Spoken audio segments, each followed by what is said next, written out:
On the evening of June 5, 1916, Britain lost its most iconic military figure when a German mine sank HMS Hampshire off the Orkney Islands, killing Lord Kitchener and 736 others in just 15 minutes. The disaster, coming days after the ambiguous Battle of Jutland and weeks before the Somme offensive, devastated national morale and spawned conspiracy theories that persisted for a century. The truth reveals a tragedy born of weather, coincidence, and fateful decisions made under pressure. Horatio Herbert Kitchener was no ordinary war leader. Born in Ireland in 1850, he rejected his Irish identity with characteristic bluntness, invoking the Duke of Wellington. A man may be born in a stable, but that does not make him a horse. Standing 6 feet 2 inches with a distinctive handlebar mustache and unsettling cast in his eye, Kitchener made people feel he was looking right through them. A fellow officer noted he was morbidly afraid of showing any feeling or enthusiasm and preferred to be misunderstood rather than be suspected of human feeling. His military career forged a legend. At the 1898 Battle of Omdurman, Kitchener annihilated a dervish army of 50,000, surveying the carnage and remarking, "Well, we have given them a damn good dusting." Young Winston Churchill, serving as an officer, watched the slaughter unfold. Valiant men were struggling on through a hell of whistling metal, exploding shells, and spurting dust, suffering, despairing, dying. The Daily Mail's G.W. Stevens captured the national perception. "He is more like a machine than a man. British Empire, Exhibit Number 1, the Sudan Machine." The Boer War, 1899 to 1902, brought both victory and controversy. Kitchener's scorched earth tactics and concentration camps killed over 25,000 Boer civilians, creating lifelong enemies, including the South African spy Fritz Joubert Duquesne, whose mother and sister died in the camps. When war erupted in August 1914, Kitchener was appointed Secretary of State for War, the first serving soldier to hold the post. Against universal opinion that the war would be over by Christmas, Kitchener predicted it would last at least 3 years and require the last million men. His recruitment appeal, immortalized in Alfred Leet's iconic poster showing Kitchener's pointing finger with the words "Your country needs you," generated 2.4 million volunteers by the end of 1915. Lady Margot Asquith captured his dual nature. If Kitchener was not a great man, he was at least a great poster. Prime Minister Asquith privately called him an impossible colleague whose veracity left much to be desired, yet recognized his indispensability to public morale. By June 1916, Kitchener's political power had waned.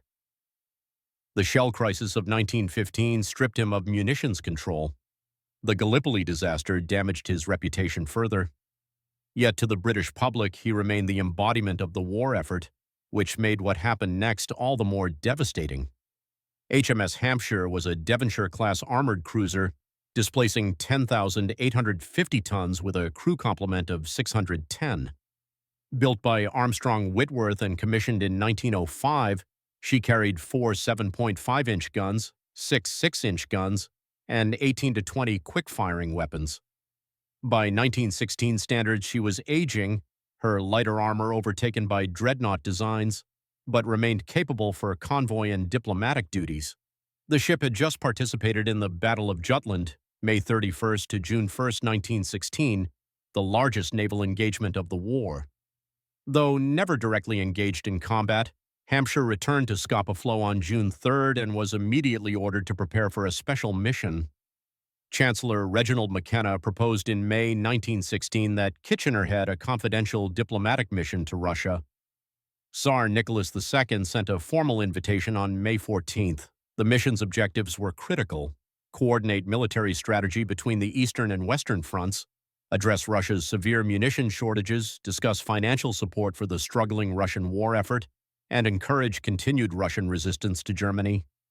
Kitchener's party numbered 14, including his devoted military secretary, Lieutenant Colonel Oswald Fitzgerald, Foreign Office diplomat Hugh O'Byrne, and 19-year-old interpreter Second Lieutenant R.D. McPherson.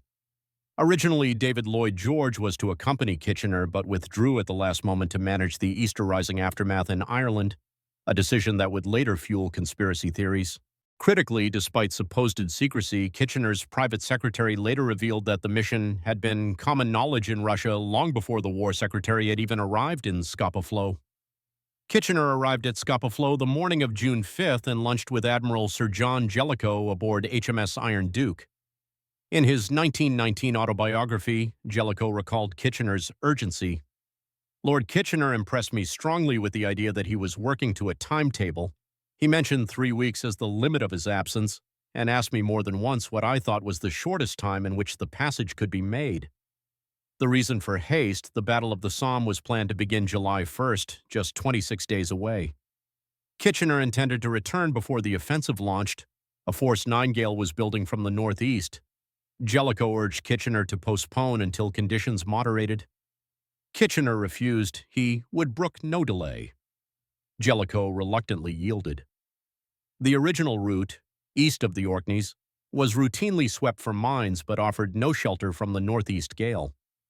Jellicoe switched to the western route, reasoning the western coast would provide shelter from the wind, destroyer escorts could better maintain speed, and it was practically impossible that surface mine layers could have operated there given the short summer nights. This reasoning was fatally flawed. The western route had not been swept for mines in over a week.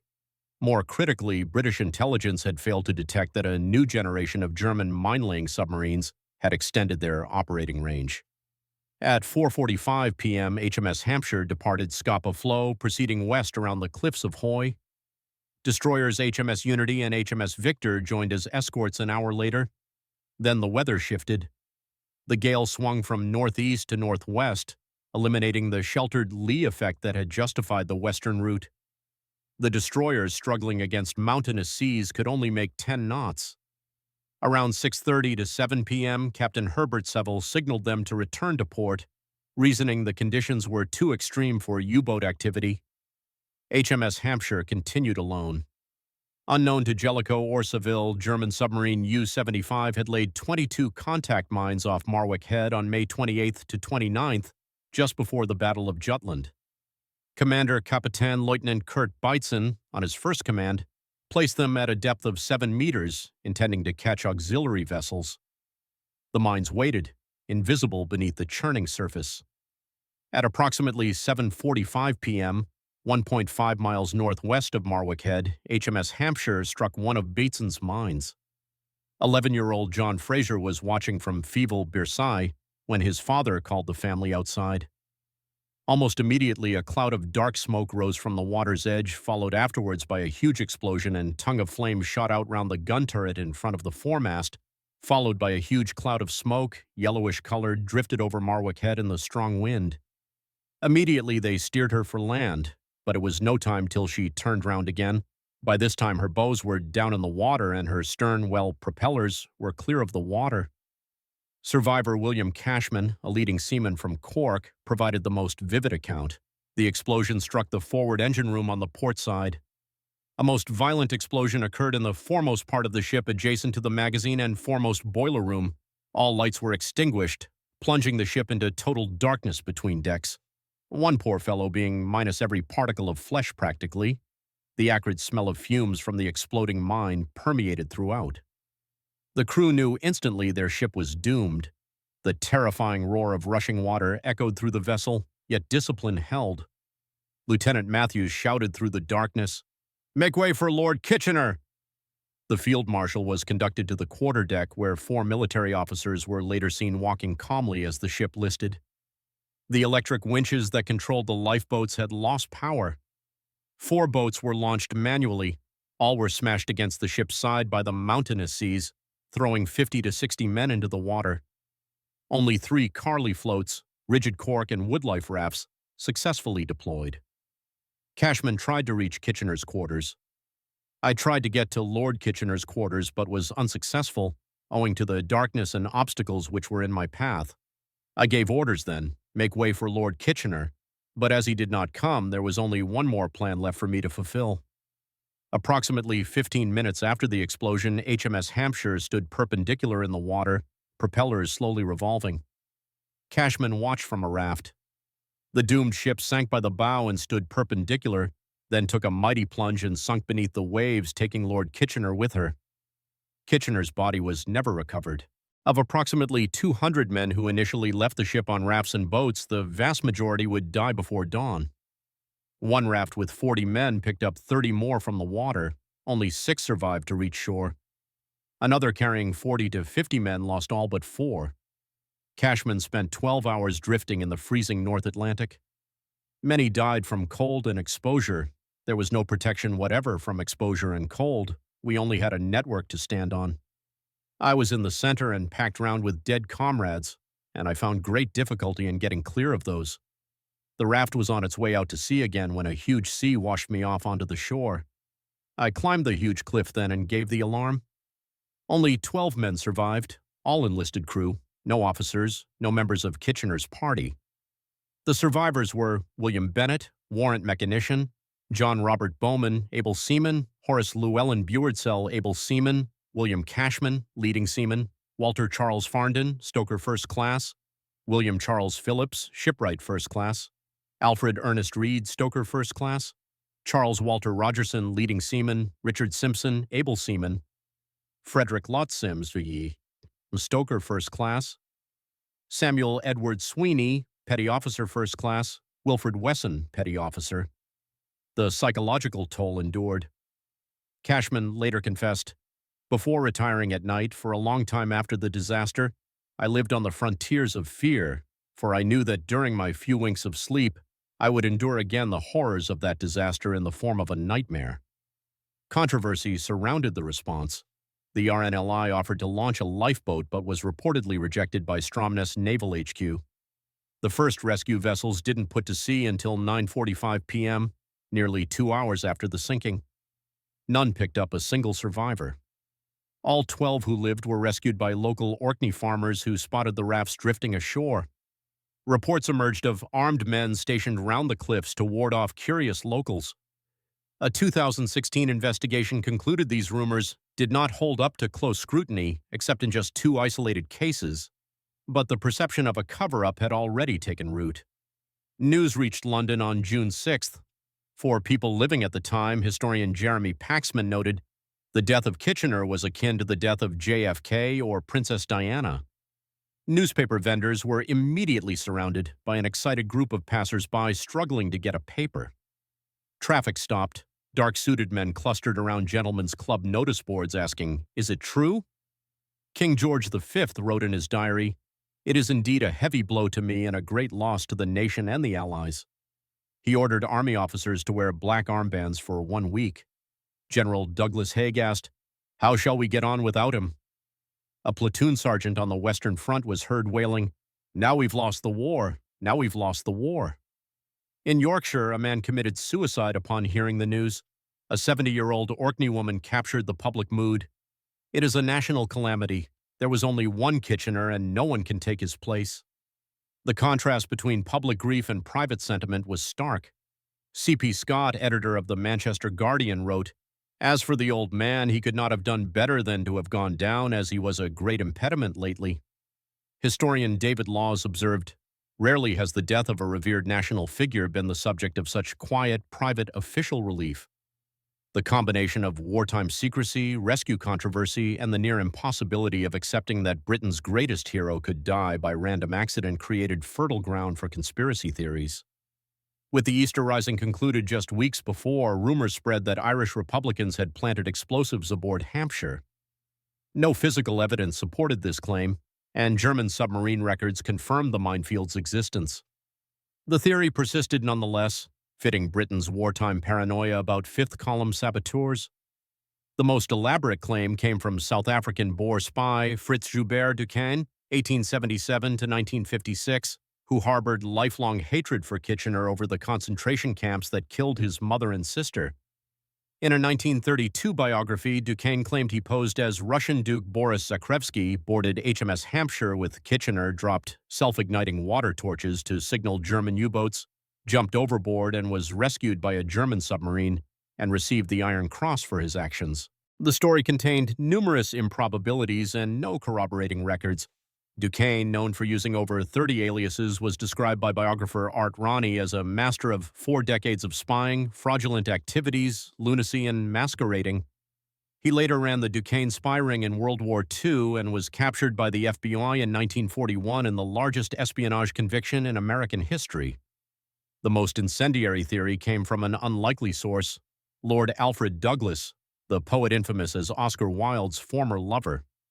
In his anti-Semitic publication Plain English, Douglas alleged that Winston Churchill conspired with Jewish banker Sir Ernest Cassel to profit from stock market manipulation around the Battle of Jutland, and that Jews had somehow engineered the death of Lord Kitchener to prevent him from reaching Russia and stopping the Bolshevik Revolution. Douglas distributed over 30,000 copies of his pamphlet. Churchill brought criminal libel charges. At the Old Bailey trial, the Earl of Balfour testified that he, not Churchill, had issued the Jutland communique. Sir Ernest Cassel's secretary testified his employer bought no German securities during the war. Douglas was found guilty and sentenced to 6 months in prison, the last successful criminal libel prosecution in British legal history. Wilder claims proliferated. Kitchener had been spotted living in a cave in Orkney. He had escaped to Russia and was commanding the Tsar's army. Most absurdly, one theory suggested he fled to Russia, changed his identity, and became known to the world as Joseph Stalin. In 1926, journalist Frank Power arrived at Waterloo Station with a coffin supposedly containing Kitchener's remains.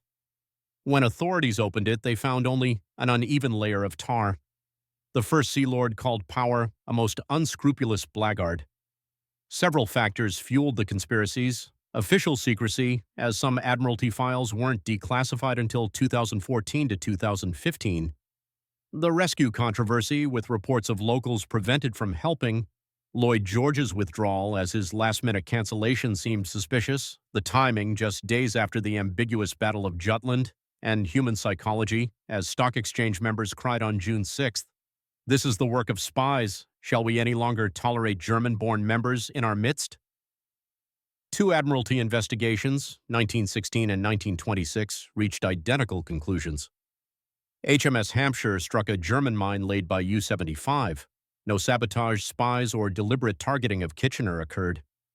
German naval archives captured after WBUI confirmed U-75's log recorded laying mines around Scapa Flow on May 28 to 29, 1916. U-75 explicitly claimed Hampshire among its victims. On June 8, 1916, a group of more German mines was discovered near Hampshire's last known position. HM drifter Laurel Crown was destroyed by the same minefield on June 22, confirming its existence. The mines were laid before the Battle of Jutland, before routing decisions for Hampshire were made, and before anyone knew Kitchener would take the western route. The Germans were targeting routine fleet movements, not a specific passenger. The combination of weather changes, last-minute route decisions, failed intelligence about U-75's mine laying, and the precise timing created what historian David Laws described as tragedy born of outdated weather assumptions through waters unswept for mines on the basis of groundless hunches about the low risk from U-boats. Commander Kurt Beitzen, who laid the mines that killed Kitchener, met his own end in the same waters. In September 1918, his submarine U-102 was lost with all 42 hands while passing through Allied minefields between Orkney and Norway, destroyed by mines in the same region where he had laid his fatal trap. The war continued. David Lloyd George became Secretary of State for War on July 6, 1916, and Prime Minister by December. The Battle of the Somme began as scheduled on July 1st, the bloodiest day in British military history, with nearly 60,000 casualties. A 48-foot stone tower was erected at Marwick Head in 1926, paid for by public subscription from the people of Orkney. Its inscription reads, "This tower was raised by the people of Orkney in memory of Field Marshal Earl Kitchener of Khartoum, on that corner of his country which he had served so faithfully nearest to the place where he died on duty." At the 2016 centenary, a new commemorative wall was added bearing the names of all 737 men who perished, the definitive death toll finally established through 2 years of research by 12 Orkney authors. HMS Hampshire lies upside down at a depth of 55 to 70 meters, designated a protected military wreck under the Protection of Military Remains Act 1986. In 1983, German salvagers illegally raised a 43-ton bronze propeller, later returned after international protests. The wreck remains a war grave, visited occasionally by ROV surveys that document its slow deterioration. The loss of HMS Hampshire and Lord Kitchener was neither assassination nor conspiracy. but it was also not mere accident. It was the convergence of war's brutal contingencies, German submarines extending their range, weather shifting at the worst moment, intelligence failing to detect a threat, and human decisions made under pressure that seemed reasonable at the time. Kitchener, the man who predicted a long war when others promised it would end by Christmas, did not live to see his armies vindicate his vision. The soldiers he recruited, the men who answered the pointing finger, would fight on the Somme, at Passchendaele, and finally to victory in 1918. His body lies somewhere in the cold waters off Orkney, among the wreckage of HMS Hampshire and the 736 men who died with him. The conspiracy theories have finally faded. What remains is the memorial tower on Marwick Head, the names on the commemorative wall, and the story of a 15-minute disaster that changed Britain's war.